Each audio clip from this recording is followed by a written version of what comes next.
Yeah, got something special coming up for you in sport. But before we do, Steve from Coolangatta says, isn't it wonderful? Alan, take the coffee trucks out to the farms and the unemployed will follow.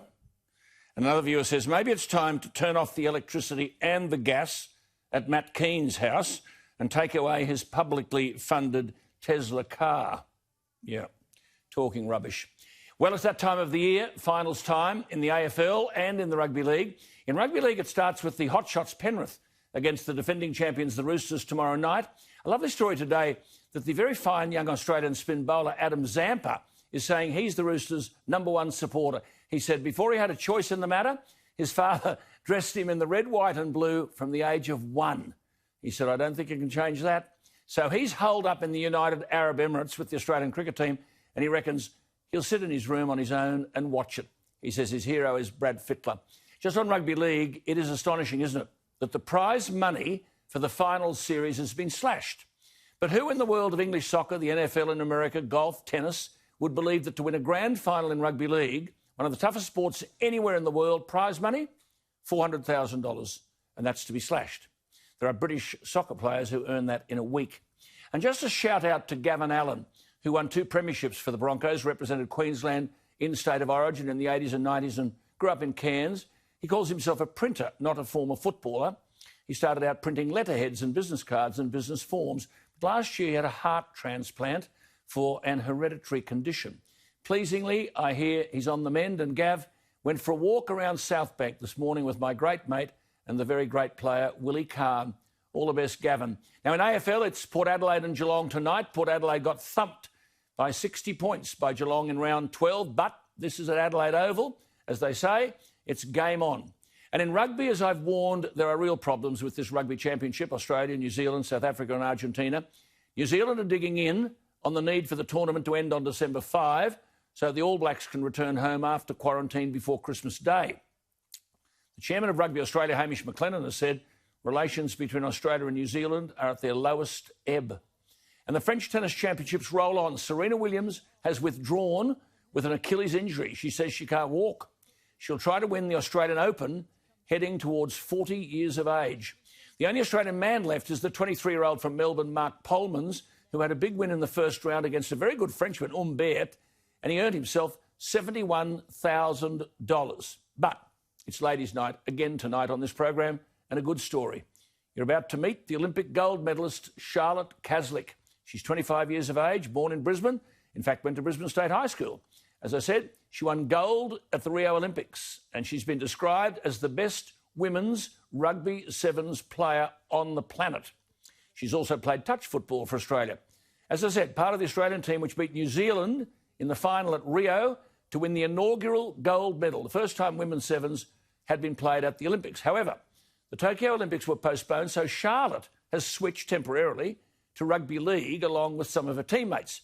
Charlotte's playing for the Sydney Roosters, and in round 1 they'll meet the St George Dragons tomorrow at 11:30am at the GIO Stadium in Canberra. I thought we'd meet this young lady and introduce her to you. She's a good Queenslander too, by the way. Charlotte, lovely to talk to you. First question, something most of us are completely unfamiliar with. How did it feel to win that gold medal and do it by beating New Zealand? Yeah, winning the gold medal was incredible. It was definitely a dream come true, and I think knowing what all the girls had sacrificed in my team as well, that kind of made it even more special, and we had all our family and friends there watching. So, yeah, it was an incredible experience. It was a complicated business to get there. I mean, there were 12 teams. You topped Pool A, which had Fiji, the United States and Colombia. I'll just tell our viewers, the girls gave Colombia a hammering, 53-0. They beat Fiji 36-0. They then drew 12-all with the United States. So then in the quarterfinals, they beat Spain 24-0. They beat Canada in the semi 17-5, and then New Zealand 24-7 to win the gold. And you added a gold at the Commonwealth Games on the Gold Coast in 2018. Now, you've shifted to league. Why? It was purely just due to the postponement of the Olympic Games. So I haven't played a competitive game of rugby since January with the Sydney Sevens. So, yeah, for me it was just getting out there playing competitive footy because. So are you nervous because it's a new game? It's not sevens, is it? This is 13s. Yeah, I'm a little bit nervous, but I'm excited, and I think towards the back end of each half there'll be a lot of space there, so I won't feel too unfamiliar. But yeah, I'm really excited and up for the challenge. You're pretty quick, aren't you? I mean, I tell you what, I've seen you clean past the defence on plenty of occasions. How many teams are there in this women's league? There's only 4 this year, so we play 3 games and then a final. So when will your commitment end there? The grand final for us will be the 25th of October, and then I'll join rugby again 1st November. So then you start preparing for Tokyo. When do you go into training, and do you go to a camp, or is COVID's going to affect all of this, isn't it? Yeah, we'll go back into our full-time program. So we've been lucky that the government's helped us out and kind of got us out of the mess, I guess, that Rugby Australia found themselves in. So, yeah, we'll go back full-time training with the whole group from November 1st and just start working towards defending our gold medal. So you've got the big game on tomorrow, eh? You're playing in the halves. There'll be a bit of attention given to you, I can tell you. Yeah, I'm expecting a fair bit of traffic from the second rowers coming my way. Do you get hurt? Is your body attuned to that? Yeah, you definitely get used to it, but I think obviously it'll be a different type of contact than it is in sevens. But yeah, I guess I'm lucky in the sense that I've been part of the full-time program, so we do a lot of contact all year round. But I mean, in the team that you're in, you're going into a brand new team. How many of these girls do you know?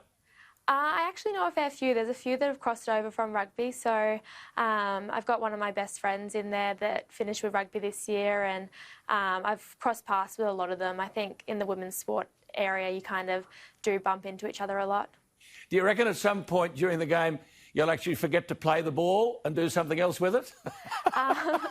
Yeah, I kind of have been a little bit worried, and then also with the wrestling, once I make a tackle, not getting to my feet straight away and shifting out to get ready to defend. Good on you. Lovely to talk to you, and we'll talk again. Congratulations, phenomenal success, a wonderful story, and good luck in all that you do down the track. Thanks. There she is, Charlotte Caslick.